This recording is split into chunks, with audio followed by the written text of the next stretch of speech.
Oh, we're back in, Yes, folks. yes. No, You let's know go. what? Sometimes I just want to go back to walkie talkies and Right? Just keep it easy. You know, yes. I was easier. like, you Always know what? technology. I do these all the time with so many people. I'm like, why today when this man has an amazing story? But that's okay because we It's got a allergic good to it. portion. Okay. It's okay. It's all good. All good. Yes. Okay. Yeah. So where we were was I was curious about the emotion. And, a lot of people sometimes will submit things and they get discouraged. They say, well, that's it. I quit. I know my product is good. How dare you not like it? But Mm-mm. you say, yeah, my ego was hurt a little bit, but Mm-mm. look at how the stars aligned and what made you say, okay, I'm gonna keep going then. Oh my God. I have no choice. You know what I'm saying? Like, this is what I chose to do. I'm not like failure isn't an option. It's not. I've never seen like, oh, well, you know what? They hated it. So now I'm going to quit on myself. Because all you're doing is quitting on yourself. Well, you can't, you know what I'm saying? Like, so Yes. for me, it really, it was really just as simple as that. But look, just to clarify, you know, our collaboration has lasted for years. We're friends to this day, and it was, it was just a matter of me not seeing his complete vision. And once I Mm, saw it, I was like, oh, now I kind of get why, right? Because he's such a visual effects genius. I'm not. Come on. I can't see I can't see everything that's in his head. But when I saw yes. that video, I was like, oh my God, it's so simple now. I was like, thank you. Yes. Yeah, like, that video changed the trajectory of other directors beginning to reach out. And so Nice. at that point, I was now a director editor because, I was directing videos one week and then I was, editing videos the next. And it's just like, I'm thankful for that. Yes. That was my path. There's nothing to apologize for. I was fortunate enough to be put in a position to continue on doing, two things that I love to do. Nice. Was that? Nice.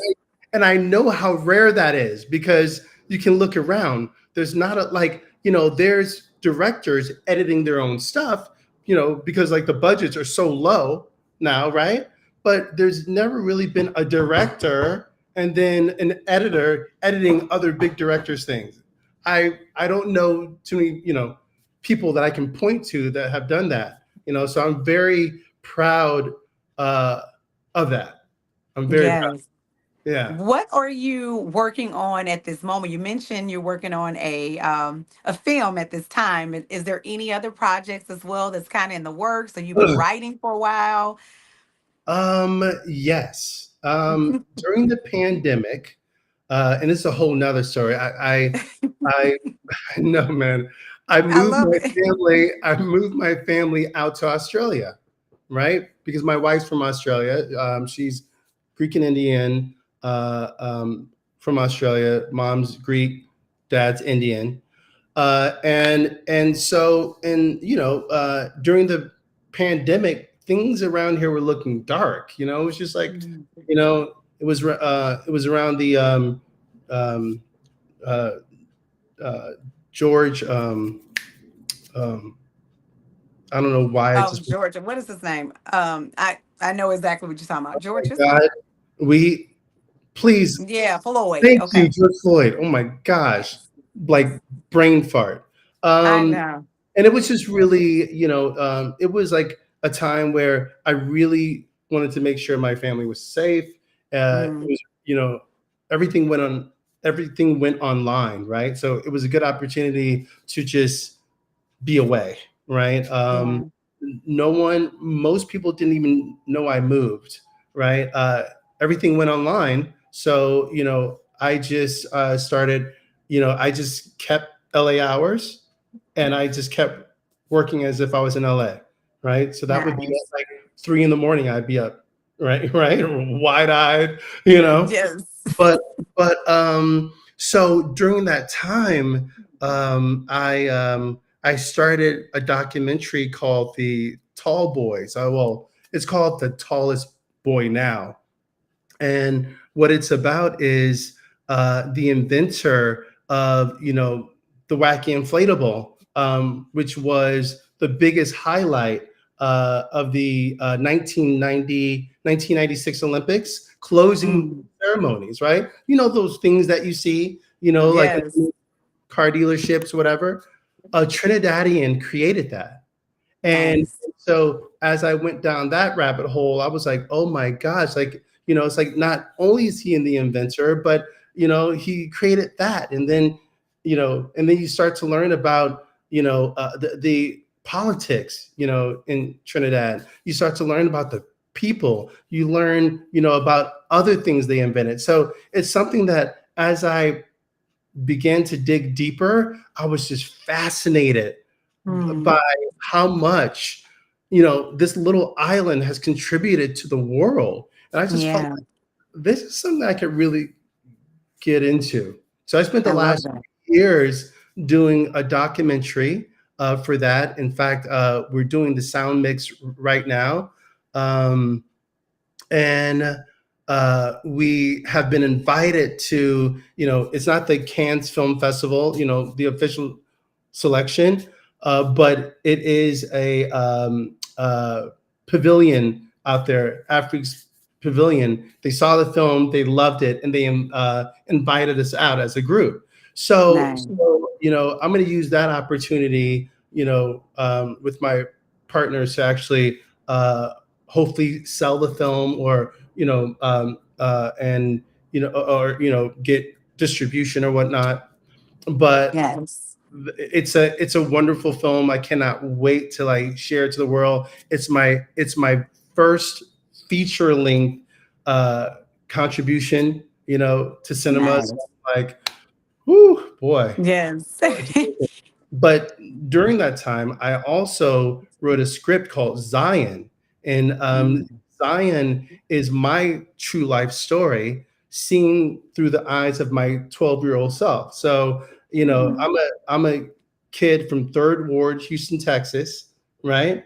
Okay. Okay. I moved to Agora Hills, an ashram in Agora Hills, right? Surrounded by literally like a very affluent community, right? I Mm. was one of the only Black kids at my school, and we were poor, right? Mm. So it was like a psychological warfare that I had to go through at Yeah. at a very young age to figure out how to fit in, you know, and Yeah. and it was an adventure every day, and nobody would know because it's not something I spoke about. But now that I'm older, I can speak about it and get it off my back, because I Yeah. felt like I lived two lives, so I don't know if you know what an ashram is, but it's a spiritual community, right? And others from the outside could see it as a cult, right? Mm. But it was ran by Swamini Turiyasangi Tananda, who is Alice Coltrane. That's John Coltrane's late wife, who's passed now, but she was the guru. So it's just a lot of, it was very interesting living in one world during, a good chunk of your life, but then kind of, keeping that world kind of separate from your other Yeah. life, you know? And That sounds interesting. yeah, so it's my moonlight, if you will. Mm. And if you've Okay. seen that, it won 2018 Best Picture. And it's just it's a really interesting look into, a kid's journey during adolescence. And It's a coming of age story. I think everyone can relate to it in some way or another. Everyone's trying to fit in somehow. Just Wow. you know. So I love it. all I that, love that. all that during the pandemic.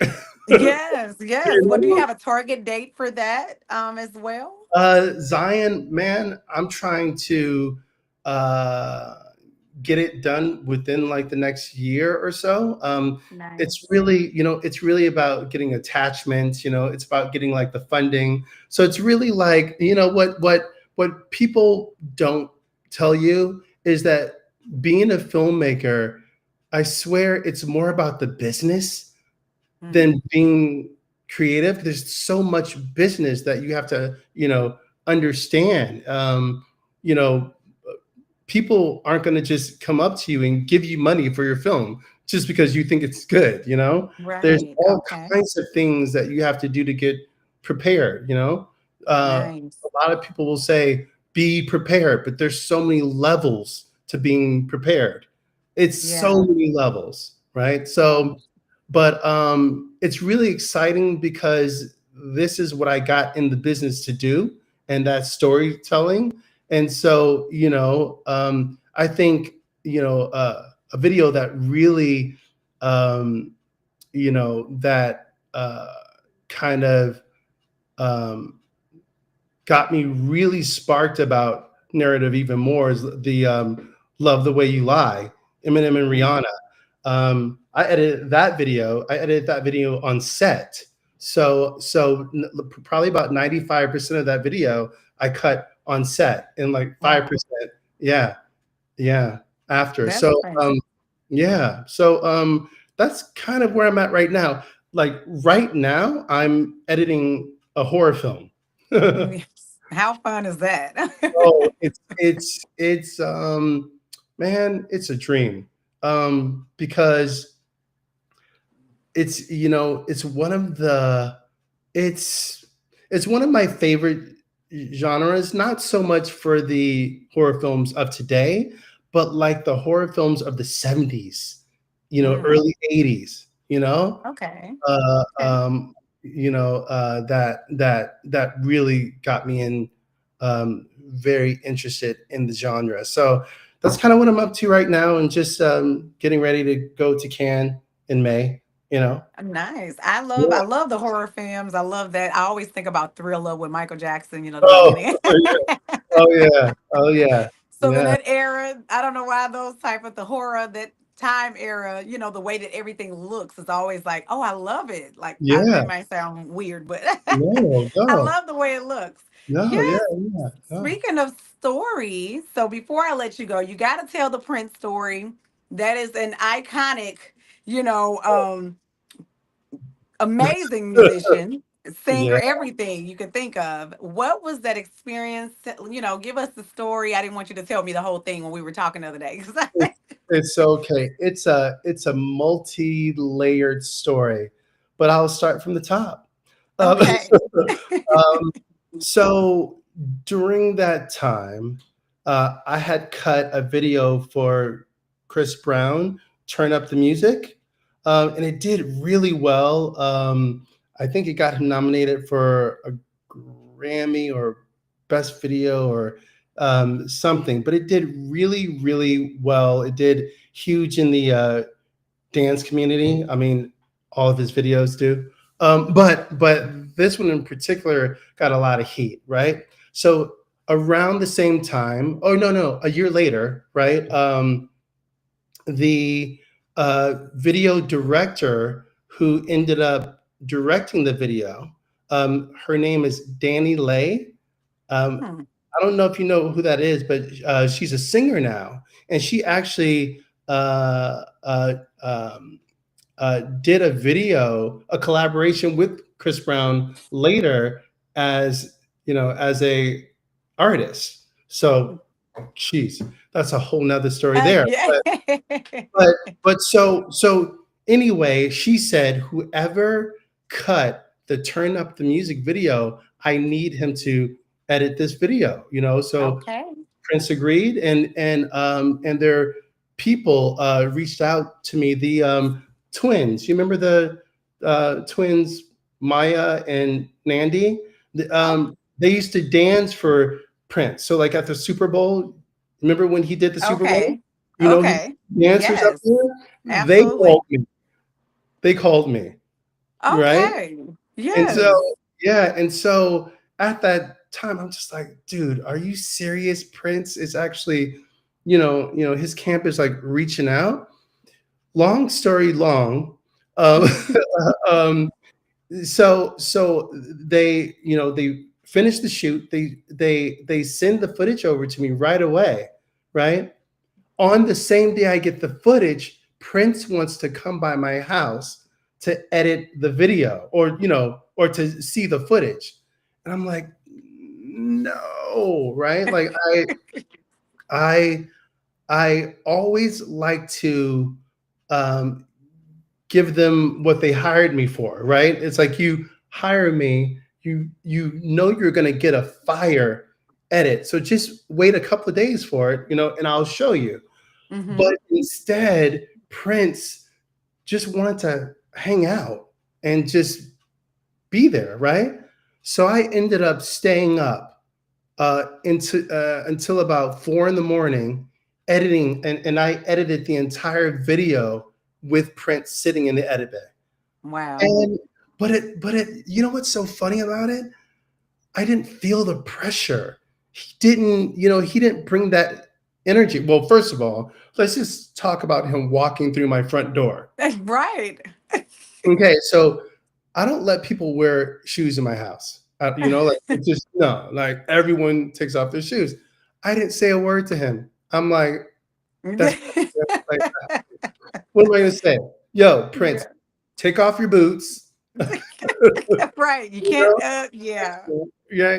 So just that moment was nuts, and so it ended up being a really fun time. All of us were like joking around. I was talking, all kinds of smack,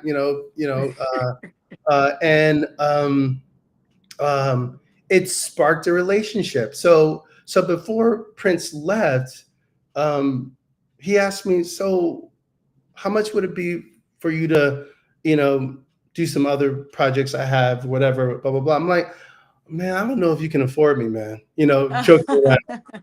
Yeah. And I give him like the card thinking, oh, this is cute. Prince ain't calling me. Right. So a couple of days after that, Prince's people called me to fly me out to Paisley Park to see if I had time, right? And I'm thinking this can't be happening. But he flies me first class to Minneapolis.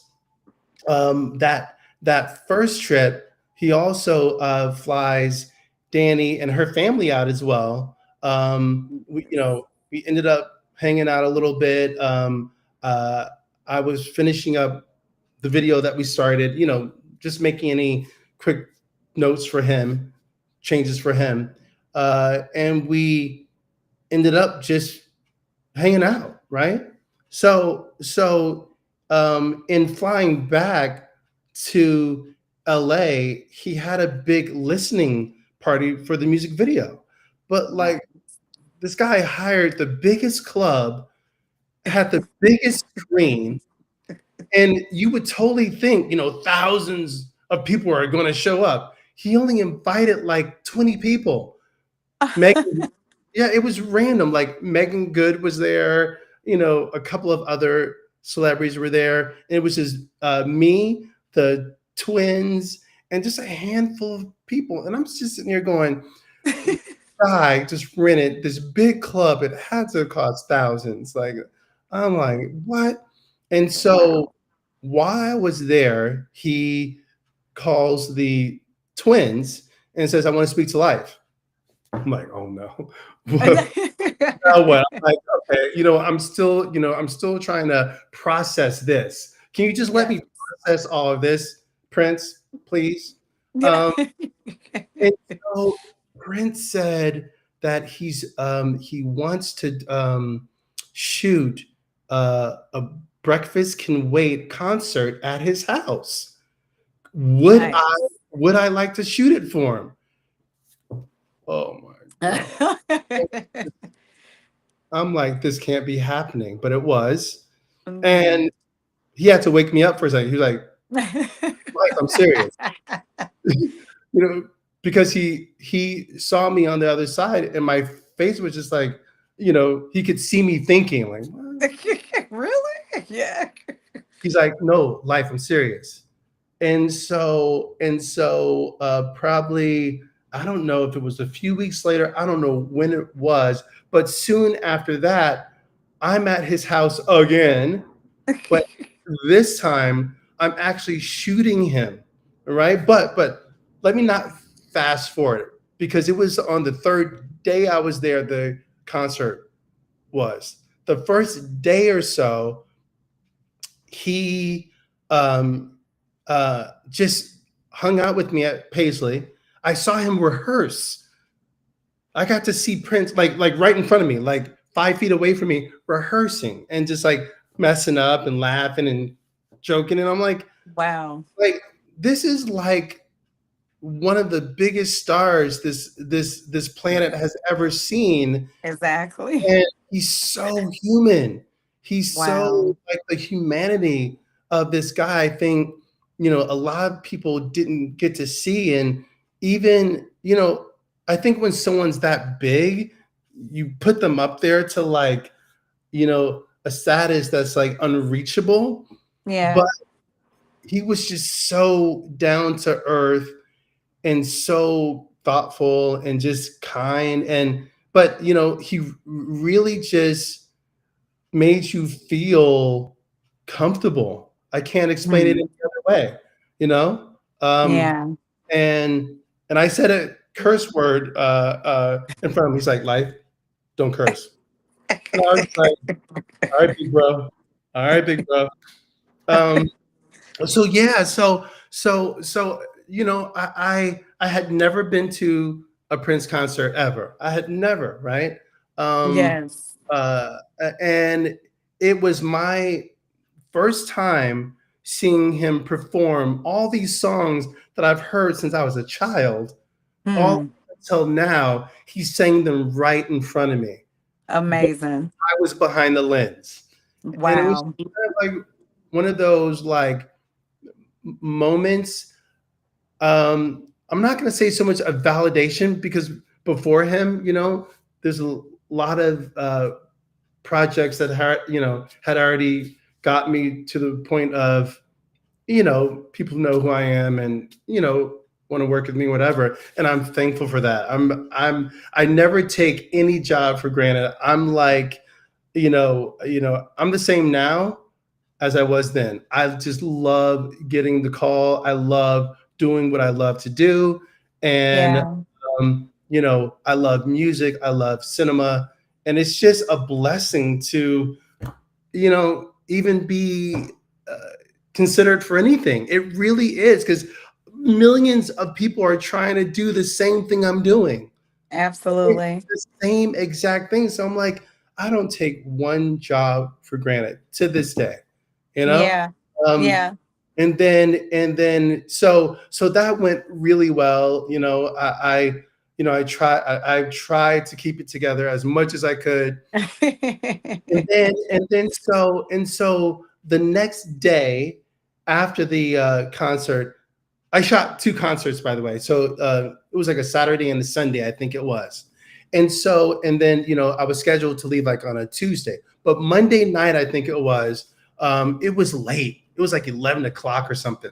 But Prince invited me to a party at his house, and it was just like it was Danny Lay, her mom and dad. But then he invited I forget the celebrities that he invited, but just one was a guy that does the news. I forget the gentleman's name, but if you saw him, you know exactly who he is.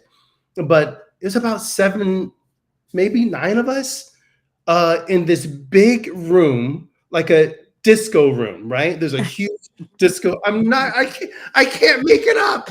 I can't make it up.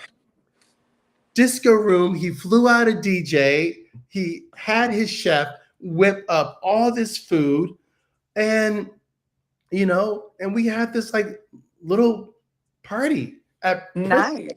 just like super chill, super random.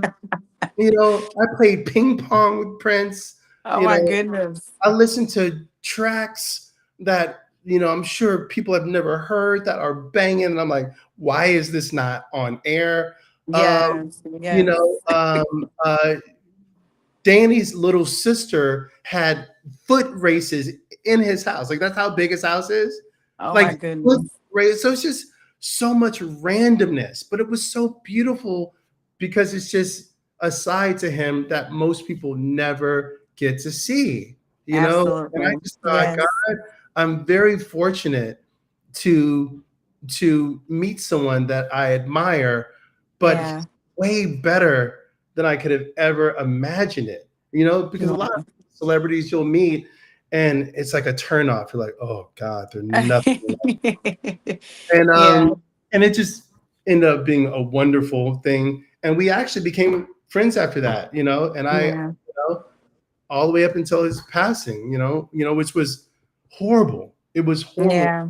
because I I found that out, and I was on tour with Beyonce at the time, and I couldn't even work. Like it was so Mhm. it was so hard for me to focus, but I still had to deliver. So Yeah. Yeah. yeah, Well, so I will say, yeah, yeah. you are a man of just so much substance. That is amazing. You have such an amazing story.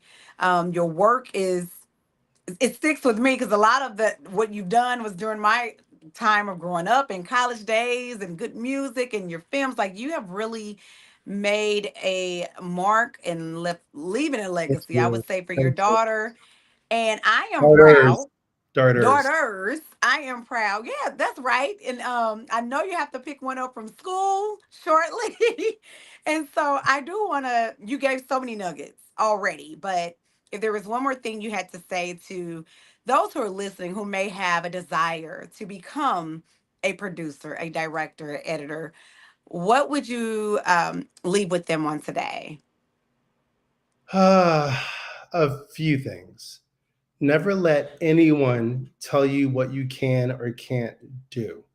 If it's something that you desire, you know, you'll know it, right? But when you figure out what that is, you sit down, you write a plan, Mm, right?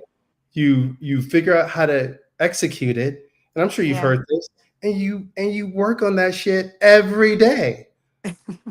That's it. Like, Yes. there's no shortcut around hard work. It doesn't matter who you are. If you want to be a Yeah. great hairstylist, girl, you better be braiding all your friends' hair. Yes. Figure it out. If you're a producer, make a beat a day or two or three or four. Yeah. If you're a director, take your phone and just start filming little scenes and piece them together, and see how Yeah. they feel. If you're an actor, act. Get in front of the camera, record yourself, find like minded friends or colleagues, whatever, and just make it happen. There's no, only you can create the ceiling, right? Because it's Mhm. really limitless. Yeah. You're the only person that can limit yourself. Don't let society tell you what you can or can't do. Never. And I I love think that. that's the thing for me. I was really always good at blocking out the noise and getting rid of the energy that didn't serve me. And it's just as Yeah. simple as that. And you can take it for what it's worth, but if the energy around you doesn't serve you and doesn't lift you up, and make you better, get rid of it. Yes. It's as Yes. simple as that. But no Yes. matter what, always keep that childlike thing in you, right? Because Yeah. children are curious, right? And this whole industry is about curiosity, in Yes. every aspect of the word. And I mean, to be honest, I just stay curious. I'm just curious about a lot of stuff, and I just, my curiosity just drives me.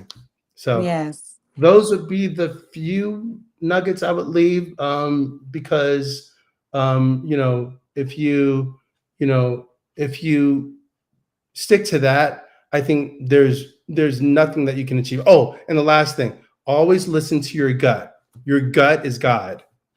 Ooh. Yeah, I love it. I think you already dropped like 80,000 nuggets throughout this whole conversation. It was really good.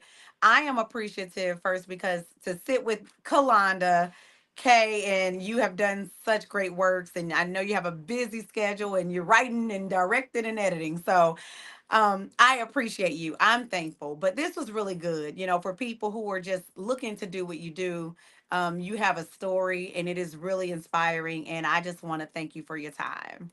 Thank you for your time. Thanks for having me. Joe, you already know. I know you're in the back somewhere. Thanks, brother. Yeah, Thank he had to go you. take care of the some equipment Oh, in the other okay. room. Okay. Right, exactly. But hey, thanks so much for having me. I'm just like, at the point in my life where, just if anything that, I can say to help others or help them realize that, they can do it as well. That's where I'm at. I really want to see people succeed. That's it. Yes.